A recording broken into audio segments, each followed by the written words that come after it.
नमस्कार, मी विजया डोळे आदिनाथ ज्योतिष चॅनलवर आपलं सहर्ष स्वागत करते.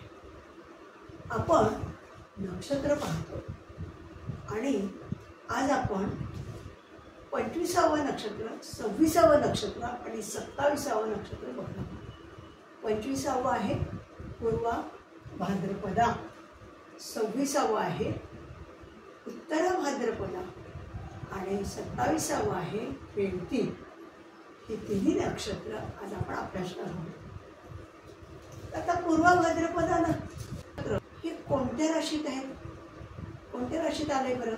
तर पहिले 3 चरण 1, 2 आणि 3 हे तिन्ही चरण हे कुंभेत आले. कुंभ ह्या शनीच्या राशीत आलेले आहे. एक चरण मीन ह्या गुरुच्या राशीत आला आहे. आपण बघत आहोत की नक्षत्राला किती चरण असतात? 4. त्यातले 3 चरण कुंभेत आणि 1 चरण मीनेत आले. कुंभ राशीचा स्वामी शनी आहे आणि मीन राशीचा स्वामी गुरु आहे. आणि पूर्वा भाद्रपदा हे नक्षत्र कुणाचं आहे? तर गुरुचं आहे. म्हणजे पूर्वा भाद्रपदा ह्या नक्षत्रात आपल्याला कुणाकुणाचे गुणधर्म सापडतील? एकतर कुंभ रास म्हणून शनीचे, नंतर मीनेत 1 चरण आहे म्हणून गुरुचे, आणि पूर्व भाद्रपदा हे नक्षत्र सुद्धा गुरुच्या अधिपत्याखाली आहे. म्हणजे शनी आणि गुरु म्हणजे शनी आणि गुरु या दोन्हीचे धर्म आपल्याला सगळ्या ह्याच्यात सापडणार. हो की नाही? आता शनीच्या कुंभ राशीमध्ये 3 चरण आहे आणि मीनेत 1च चरण आहे. म्हणजे कुंभे जे शनीचे गुणधर्म आपल्याला 100% सापडणार. तसेच गुरुचं नक्षत्र आहे पूर्व भाद्रपदा आणि 1 चरण पण मीन राशीत आलेलं आहे. गुरुचे तेवढ्याच यांनी आपल्याला सापडणार. तर आता आपण पाहिलं आतापर्यंत की कुंभ ह्या राशीमध्ये 3 चरण आहेत. मग शनी काय काय परिणाम देतो बरं या पूर्व भाद्रपदा नक्षत्रात? तर शनी आपल्याला हे सगळं माहीत आहे. आपण हे सगळं रवीपासून प्लुटोपर्यंत सगळ्या ग्रहांचा अभ्यास केला आहे आणि आत्तापर्यंत तुमचं जवळजवळ पाठ झालं. शनी हा आध्यात्मिक ग्रह आहे, शनी हा चिकाटीचा ग्रह आहे, शनी हा सगळे कार्य शेवटपर्यंत करणार आहे. ओके, धीर गंभीर आहे, संशोधक आहे. कुंभ राशी संशोधक आहे. शिक्षणाच्या दृष्टीने कुंभ राशी अतिशय महत्त्वाची आहे आणि त्यात 3 चरण पडले पूर्व भाद्रपदा. पूर्व भाद्रपदाचा गुरु पण आहे. म्हणजे ज्ञान, संशोधन, नंतर PhD करणारे म्हणजे प्रबंध लिहिणारे लोक याच्यात सापडणार आपल्याला. तर शनीचे आपल्याला माहीत आहे धाडसी, नंतर काय शांत वृत्तीचा, उदास,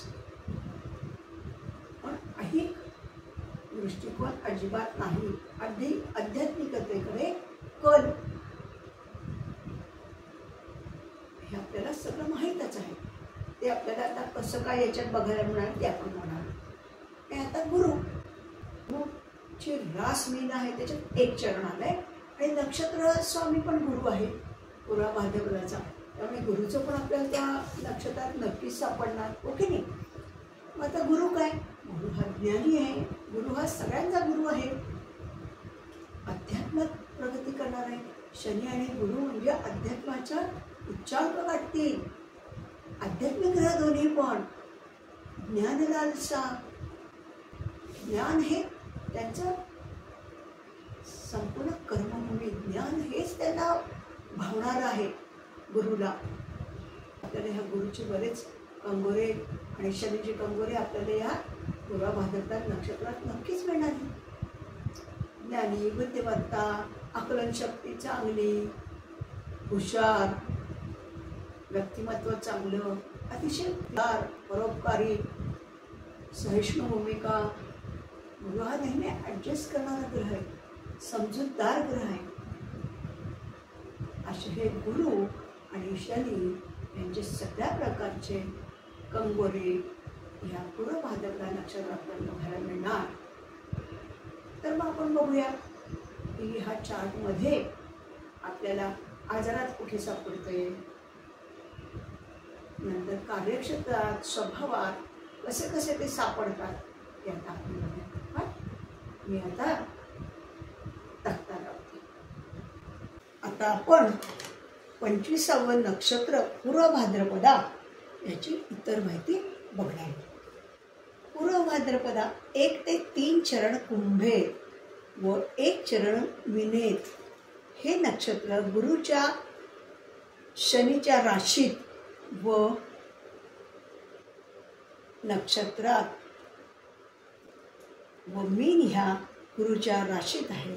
तसेच शनीच्या राशीत म्हणून गुरु व शनी यांचे सर्व गुणधर्म सापडतील. आलं का लक्षात? पहिले 3 चरण कुंभेत म्हणून शनी आणि 1 चरण मीनेत म्हणजे गुरुच्या राशीत. आणि पूर्व भाद्रपदा नक्षत्र गुरुचंच आहे म्हणून शनी आणि गुरु यांचं प्राबल्य ह्याच्यात दिसणार आहे. आता शरीराचे अवयव, पायाच्या पोटऱ्या, नाड्या, घोटे, तळपाय, पायाचा अंगठा व पायाची बोटे.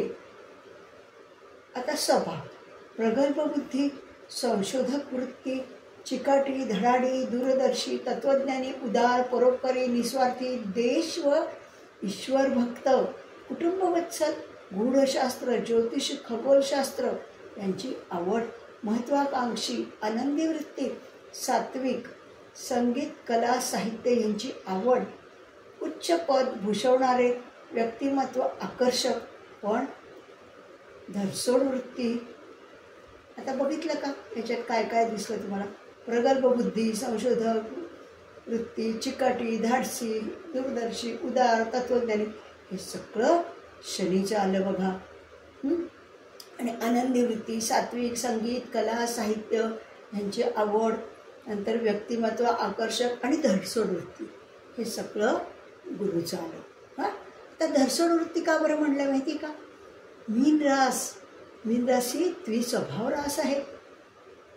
द्विस्वभाव राशीमुळे धरसोडपणा आला. नाहीतर शनी देतो का धरसोडपणा? अजिबात देत नाही. शनी शेवटपर्यंत काम करणारा ग्रह आहे, चिकाटीने काम करणार आहे.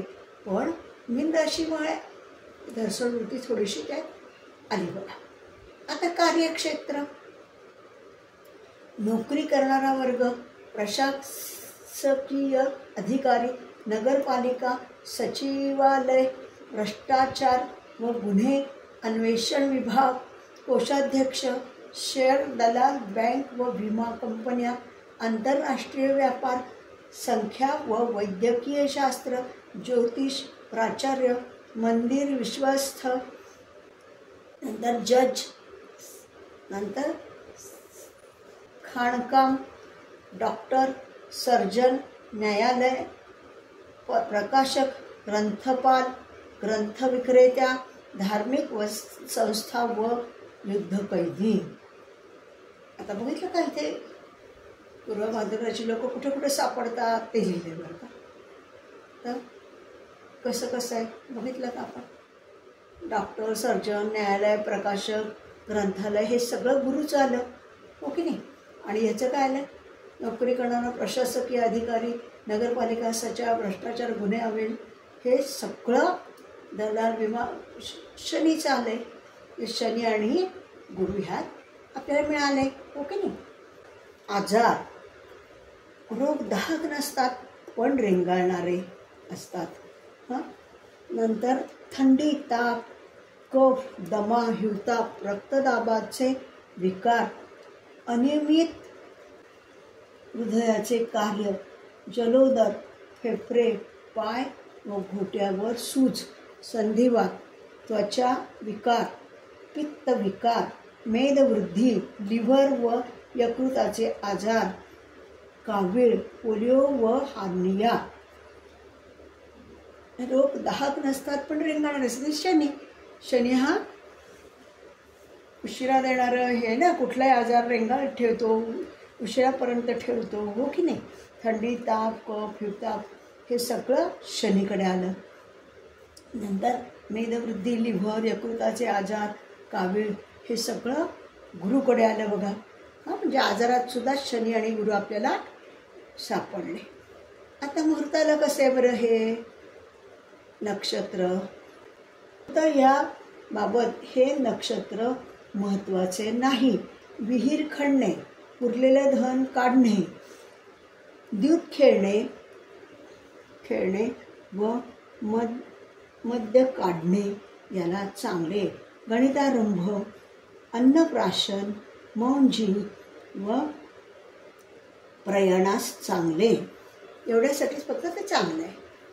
अशा रीतीने आपण पूर्व भाद्रपद नक्षत्राची बऱ्यापैकी माहिती पाहिली. आता आणखीन एक त्याचा चार्ट आहे, तर आपण हे तिन्ही पूर्व भाद्रपदा, उत्तर भाद्रपदा आणि रेवती हे तिन्ही नक्षत्रांची माहिती झाली की मी तो तिन्हीचा एकत्र चार्ट लावणार आहे. आता आपण 26वे नक्षत्र उत्तरा भाद्रपदा हे बघणार. आता उत्तरा भाद्रपदा हे नक्षत्र मीन राशीमध्ये याचे 4 चरण आलेले आहेत. मीन राशी कुणाच्या अधिपत्याखाली आहे? तर गुरुच्या. आणि उत्तरा भाद्रपदा हे नक्षत्र कुणाच्या अधिपत्याखाली आहे? तर शनीच्या. ओके नाही? म्हणजे पुन्हा गुरु आणि शनी आले. गुरुचे पूर्णपणे आणि शनीचे सुद्धा बऱ्यापैकी गुणधर्म आपल्याला याच्यात उत्तरा भाद्रपदा नक्षत्रात सापडणार. गुरु म्हणजे काय आपण बघितलंच. गुरु म्हणजे काय? विद्वान, बुद्धिमत्ता, ज्याच्याकडे आहे आकलन शक्ती, ज्ञानी, ज्ञानात रस, वेगवेगळे क्षेत्रात कार्य करणे, वेगवेगळ्या क्षेत्राचा अभ्यास करणे, वेगवेगळ्या पद्धतीने ज्ञान मिळवणे. आध्यात्मिक ग्रह गुरु आणि शनी अध्यात्माला खूप चांगला, परोपकारी, ओके नाही? उदार. पण शनी म्हणजे उदास, पण व्यासंगी, चिकाटी असलेला शनी काय करतो? चिकाटी देतो. आध्यात्मिकदृष्ट्या अतिशय प्रगत. कारण गुरु आणि शनी दोघे आध्यात्मिक ग्रह, ओके नाही? त्यामुळे आपल्याला शिक्षणात शिक्षक, प्रोफेसर, वकील गुरु चांगला लागतो तर तुम्ही वकील होऊ शकता. दोन्ही चांगलं लागतं. शनी आणि गुरुचं हे आपल्याला सगळी कंगोरी बघायला मिळाली. शनी तर आपल्याला माहिती आहे चिकाटीचा ग्रह आहे. शनी म्हणजे गुरु माहीत आहे, ज्ञानी, अभ्यास, पुस्तकं, वह्या, स्टेशनरी, शिक्षण संस्था सगळीकडे गुरुचा अंमल सापडणार. द्वित्व सापडतं, धनसोड वृत्ती सापडते. जे शनीमध्ये चिकाटी आहे, शेवटपर्यंत काम करण्याची ही आहे, क्षमता आहे, त्याच्या विरुद्ध हे थोडं धरसोडपणा ह्याच्यात येणार. असे सगळे आपल्या शनी गुरुचे गुणधर्म माहीत आहेत. ते शनी आणि गुरु ह्यात आपल्याला कशा कशा पद्धतीने सापडणार, ओके नाही? ते आपण इतर माहितीमध्ये बघूया. छान. आता आपण उत्तर भाद्रपदा हे 26वे नक्षत्र आहे. त्याची माहिती आपण पाहिली. त्याची इतर माहिती आता आपण बघतो. उत्तर भाद्रपदा ह्या 26व्या नक्षत्रात 4 चरण मीनेत आलेले आहेत. मीन ह्या गुरुच्या राशीत आलेले आहेत. हे आपण आत्ता पाहिलंच ना. आणि उत्तर भाद्रपदा नक्षत्र कुणाचं आहे? ते शनीचं आहे. म्हणून हे नक्षत्र गुरुच्या राशीत व शनीच्या नक्षत्रात, म्हणून गुरु व शनी यांचे सर्व गुणधर्म आपल्याला ह्या उत्तर भाद्रपदात सापडणार. शरीराचे अवयव, पाय व पायाच्या रक्तवाहिन्या व पायाचा चवडा. स्वभाव बुद्धिमान, चिकाटी, व्यवहारकुशल, ध्येयवादी, मंदगतीने प्रगती, उदार, परोपकारी, समाजात कार्यशील, धार्मिक, धीमेपणा, कठोरता, धनाच्या दृष्टीने मध्यम, थोडा मानी, कायद्याच्या चाकोरीत राहणारा, न्यायी, नम्र, स्वतंत्र, विद्वान व शांतता प्रिय. बघा आले ना शनी आणि गुरुचे गुणधर्म. बुद्धिमान हे गुरु झालं. चिकाटी, व्यवहार कुशल, ध्येयवादी, मंद गतीने प्रगती, उदार, परोपकारी हे सगळं शनीचं आलं. हां, नंतर धार्मिक, न्यायी, नम्र, विद्वान, शांतताप्रिय हे सगळं गुरुचं आलं. आणि कठोरता, धनाच्या दृष्टीने मध्यम, मानी, कायद्याच्या चाकोरीत राहणारा हे सगळं शनीचं आलं. ते शनी आणि गुरु हे दोन्हीचा मेळ स्वभावात कसा बसला ते पाहिला. आता कार्यक्षेत्र, सरकारी नोकरी व कार्यालये, बुद्धिजीवी, आयात निर्यात, गुप्तहेर, हिशोबनीस, CA, सेक्रेटरी, सचिव, न्याय खाते, वकील, तुरुंग निरीक्षक, जेल, युद्ध कैदी, राजकीय कैदी, खाण व खनिज काम, तेल, पेट्रोल बाबत, बँक, रेल्वे, प्रवासी संस्था, मद्य व्यापार, नेव्ही, बोट, नौकायन, मत्स्यपालन, बातमीदार, प्रकाशक, दलाल व शेतकरी. आता हे बघितलं का? हे बुद्धिजीवित आहे, शनी आहे, गुरु आहे म्हणजे आहेच आहे. हिशोबनीस, CA, सेक्रेटरी, सचिव, न्याय खाते, वकील हे सगळं गुरुच्या अंडर आलं. निरीक्षक, जेल, युद्धकैदी, राजकीय कैदी, खाण, खनिज काम, हे पेट्रोल हे सगळं शनीच्या अधिपत्याखाली आलं. बँक, रेल्वे, प्रवासी संस्था, मद्य व्यापार, नेव्ही, बोट, नौकायन, मत्स्यपालन, बातमीदार, प्रकाशक, दलाल हे गुरुच्या अधिपत्याखाली आलं. आजार, रोग प्रतिकार शक्ती बरी, रोग दाहक नाही पण रेंगाळणारे, कफजन्य व शीतविकार, सर्दी, थंडी, अस्थमा, क्षय, नंतर रक्तदोष, रक्तदाब, पोटाचे विकार, सांधेदुखी, हार्निया, जलोदर व त्वचा विकार बऱ्यापैकी शनीचे झाले बघा. हां, रेंगाळणे हे आलं, कफ, शीत विकार हे सगळं शनीचं आलं. आता मुहूर्त आलं कसं आहे बरं? उत्तरा भाद्रपद आहे नक्षत्र. कसं आहे? सर्व शुभ कार्यास उत्तम, घर व देवळे बांधणे, राज्याभिषेक, बी पेरणे, नांगरणे, शांतिकर्म, अन्नप्राशन, विवाह, अग्निहोत्र, औषधी वनस्पती लावणे, बारसे, कान नाक टोचणे, विद्यारंभ, शेतकामास आरंभ यांना चांगले. हे मुहूर्ताच्या दृष्टीने अतिशय शुभ आहे. हां, आता आपण उत्तरा भाद्रपदाची सुद्धा बऱ्यापैकी माहिती बघितलेली आहे. आणखीन एक जो चार्ट आहे तो मी शेवटला आणणार. आता आपण 27वं नक्षत्र रेवती हे बघणार आहे. आपली 27 नक्षत्र हे बघून झालं की पूर्ण होती. तर रेवती हे नक्षत्र कोणत्या राशीमध्ये येऊन पडतं? तर रेवतीचे 4ही चरण हे मीन राशीत आहे. म्हणजे 4ही चरण मीन राशीत आहे म्हणजे मीन ही गुरुची रास आहे, आपल्याला माहिती आहे हो की नाही? म्हणजे आणि रेवती नक्षत्र कोणाच्या अधिपत्याखाली येतं? तर बुधाच्या. जे गुरु आणि बुध यांचे सगळे गुणधर्म आपल्याला ह्याच्यात मिळणार. आता गुरु म्हणजे काय? मीन ह्या राशीत 4ही चरण येतात म्हणजे गुरुचं प्राबल्य जास्त आहे बुधापेक्षा पण, हो की नाही? गुरु म्हणजे काय? ज्ञानी, बुद्धिमान, विचारवंत, परोपकारी, उदार, समंजस, शैक्षणिक क्षेत्रात झेप,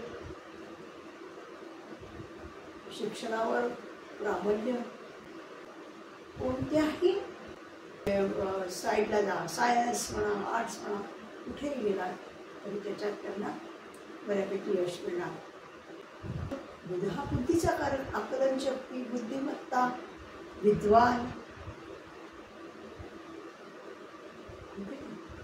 हुशार, हजार जबाबी. बुध हजार जबाबी देतो. विनोदी, चाणाक्ष, चपळता बुधात. जे बुध आणि गुरु यांचे सगळ्या प्रकारचे कंगोरे आपल्याला या रेवती नक्षत्रात मिळणार. पण ह्याच्यात थोडे जितके दोन्हीचं मिश्रण, बुध आणि गुरु, जितकी विद्वत्ता हवी तेवढी थोडी कमी पडते.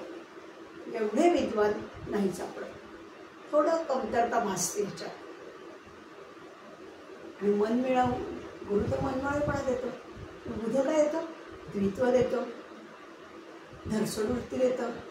बुध म्हणजे बुद्धिमत्ता, आकलन शक्ती, हे सगळे जर दिलं तरी धरसोडवृत्ती बुधाकडे आहे. हो की नाही? निर्णय घेताना द्वित्व आड येतं, हे करू का ते करू. हो की नाही? असं हे गुरु आणि बुध यांचं प्राबल्य आपल्याला ह्या रेवती नक्षत्रावर सापडणार. आता मीन राशीत बघा, रेवतीचे 4 चरण, त्याच्या आधीची कोणती? उत्तर भाद्रपदात, त्याचे 4 चरण. शनीचं नक्षत्र नाही ते, आणि पूर्व भाद्रपद आहे गुरुचं नक्षत्र, त्याचं 1 चरण.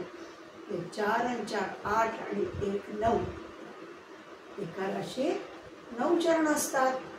ते आपल्याला बरोबर मिळालं. आता आपण रेवती नक्षत्राची इतर माहिती काय आहे ती बघू. याचे कसे कसे आपल्याला आजारात, कार्यक्षेत्रात, स्वभावात कंगोरे सापडतात ते आपण शोधूया. चार्ट. आता आपण रेवती या 27व्या नक्षत्राचे इतर माहिती बघत आहोत. 1 ते 4 चरण मिळेल. हे चारी चरण रेवतीचे मीन ह्या राशीत आले. हे नक्षत्र गुरुच्या राशीत व बुधाच्या नक्षत्रात, म्हणून गुरु व बुध यांचे सर्व गुणधर्म मिळतील. आपण आत्ताच बघितलं ते. आता शरीराचे अवयव, पाय व पायाचे तळवे, पायाची बोटे व टाच.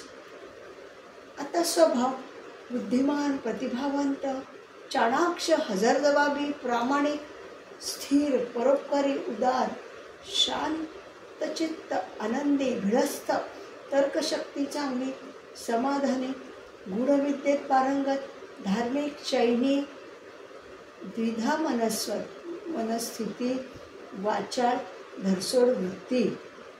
आता बघितलं का?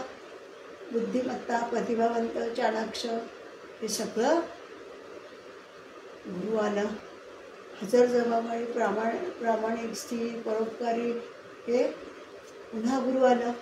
पण हजरजबाबी हे बुध आलं. समाधानी, गूढ विद्येत पारंगत, धार्मिक, चैनी, हे सगळं गुरु आलं. द्विधा मनस्थिती, वाचाळ, धरसोड वृत्ती, हे मात्र बुध आलं. अशा याने आपल्याला बुध आणि गुरु हे स्वभावात मिळालेले आहेत. आता कार्यक्षेत्र, सरकारी कार्यालय, बुद्धिवान वर्ग, राजकारणी, गव्हर्नर, राजदूत, राजकीय वकिलात, विश्वस्थ, आंतरराष्ट्रीय व्यापार, शाळा, महाविद्यालये, शिक्षक, प्रोफेसर, गणिती, सिव्हिल इंजिनियर, आयात निर्यात, कस्टम, दलाल, विमा कंपन्या, संपादक, जाहिराती, दळणवळण, रेल्वे, रेडिओ, TV संबंधी, धार्मिक पुरोहित, ज्योतिषी, शीतपेये व दूध विक्रेते. आता बघितलं का? सरकारी कार्यालयात, नंतर बुद्धिमान वर्ग, राजकीय, वकालत, विश्वस्त, आंतरराष्ट्रीय, हे सगळं काही गुरु आलं बघा. शाळा, महाविद्यालय, सगळं प्रोफेसर, हे सगळं गुरु आलं. नंतर संपादक, जाहिराती, दळणवळण, रेल्वे, रेडिओ, TV संबंधी, हे सगळं बुध आला. धार्मिक, पुरोहित, ज्योतिष, हे सगळं पुन्हा कोण आलं? गुरु आलं. अशा याने गुरु आणि बुध कार्यक्षेत्रात मिळाले. आता आजार, रोग प्रतिकारशक्ती कमी, रोग दाहक नाही पण रेंगाळणारे, साथीजन्य रोग, सर्दी, थंडी, ताप, बहिरेपणा, कानातून पू येणे, मुरदूस, पक्षाघात, चरबीच्या गाठी, रक्ताचा कॅन्सर, यकृत व आतडे यांचे आजार, पंडुरोग, मधुमेह, मूत्रपिंडाचा दाह, जलोदर, चिखल्या व हत्ती रोग. हे बऱ्यापैकी कुणाचं हे सगळं खालचं गुरुचं आलं. आणि हे प्रतिकारशक्ती हे कमी, रोग दाहक नाही पण रेंगाळणारे, साथीजन्य रोग, सर्दी, थंडी हे बुधाचं आलं. म्हणजे बुध आणि गुरु हे सापडले. आता मुहूर्ताला कसे बरं हे? शुभ नक्षत्र, मौंजी, विवाह, अलंकार धारण करणे, कान व नाक टोचणे, अन्नप्राशन करणे, जनावरे व औषधे घेणे, बी पेरणे, नृत्यारंभ, राज्याभिषेक व घर बांधणे यास चांगले. बघितलं आपण आता रेवती ह्या 27व्या नक्षत्राची पण सगळी बऱ्यापैकी माहिती आपण बघितली आहे. हां, आता मी काय करते, एक शेवटचा जो चार्ट आहे तिन्ही नक्षत्रांचा तो मी लावते. पूर्वा भाद्रपदा, उत्तरा भाद्रपदा आणि रेवती तो लावते. हा मी आता मी हा आपला तिन्ही नक्षत्रांचा एकत्र असलेला चार्ट लावला आहे. तो बघूयात आपण. पूर्वा भाद्रपदा 25वं नक्षत्र. नक्षत्र स्वामी गुरु, महादशा वर्ष 16. नक्षत्रावरून आपण महादशा वर्ष काढतो. त्या विश्वोत्तरी महादशेमध्ये गुरुला किती स्थान दिले? तर 16 वर्षाचं दिलेलं आहे. आता रास, ते पूर्व भाद्रपदा नक्षत्र विभागलेले आहे आपण पाहिले. कुंभ राशीमध्ये पहिले 3 चरण आहेत आणि मीन राशीमध्ये 4थं चरण आहे, हो की नाही? मग कुंभ राशी मधले 3 चरण जे आहेत त्याची राशीत काय व्याप्ती आहे? कुंभ राशीमध्ये काय व्याप्ती आहे? 20 अंश 0 कला ते 30 अंश. आणि मीन राशीमध्ये एकाच ह्याची किती आली? 0 अंश 0 कला ते 3 अंश 20 कला. एका चरणाची लांबी किती असते? 3 अंश 20 कला. चौथं एकच चरण आहे म्हणून 3 अंश 20 कला. आणि 3 चरणांची ही आलेली 10 अंश. आता राशीचक्रात काय व्याप्ती आहे? राशीचक्रात व्याप्ती म्हणजे मेष ते मीन ह्या राशीमध्ये कुठे बरं आहे नक्षत्र येतं, किती अंशावर येतं? तर 320 अंश 0 कला ते 330 अंश 0 कला. हे 3 चरण ह्याच्यात मावले. आता चौथं चरण मीन राशीमध्ये किती अंशावर येतं? 330 अंश 0 कला ते 333 अंश 20 कला. हे मीन राशीमध्ये चौथं चरण त्याचं ह्याच्यात येतं. आता 26वं नक्षत्र उत्तरा भाद्रपदा. नक्षत्र स्वामी कोण? शनी. महादशा वर्ष 19. शनीची किती वर्ष असते महादशा? 19 वर्ष. रास मीन. मीन राशीत 4 चरण आलेत. चरण 4 आलेत. 1 2 3 4 4चे 4 चरण आलेत. आता राशीत काय व्याप्ती? 3 अंश 20 कला ते 16 अंश 40 कला. इथे 3 20ला संपलं ना चौथं चरण पूर्वभाद्राचं, ते पुढे याच्या चालू झालं. 3 अंश 20 कला ते 16 अंश 40 कला. हां, आता राशीचक्रात काय बरं ह्याची व्याप्ती आहे? म्हणजे मेष ते मीन ह्या 12 राशीमध्ये हे नक्षत्र कुठे सापडतं बरं आपल्याला? तर 333 अंश 20 कला ते 346 अंश 40 कला. इथे हे उत्तरा भाद्रपदा नक्षत्र आपल्याला सापडतं. हे नक्षत्र बघूयात. 27वं आणि शेवटचं हे रेवती नक्षत्र बरं का. याचं नक्षत्र स्वामी कोण? बुध. महादशा वर्ष किती, बुधाची किती असते 17, म्हणून ह्याला महादशा वर्ष 17. रास मीन. चरण 1 ते 4, चारही चरण रेवतीचे कुठे आले, मीनेत आलेले आहेत. आणि राशीत व्याप्ती काय आहे, मीन राशीमध्ये आहे, कुठे सापडतं बरं रेवती, 16° 40 कला ते 30° 0 कला ह्याच्यावर हे रेवती नक्षत्र सापडतं. आता राशीचक्रात काय व्याप्ती आहे बरं याची, तर 346° 40 कला, म्हणजे इथलं वरचं पुढे घेतलं ते 360° 0 कला, म्हणजे इथे 360° पूर्ण झाले.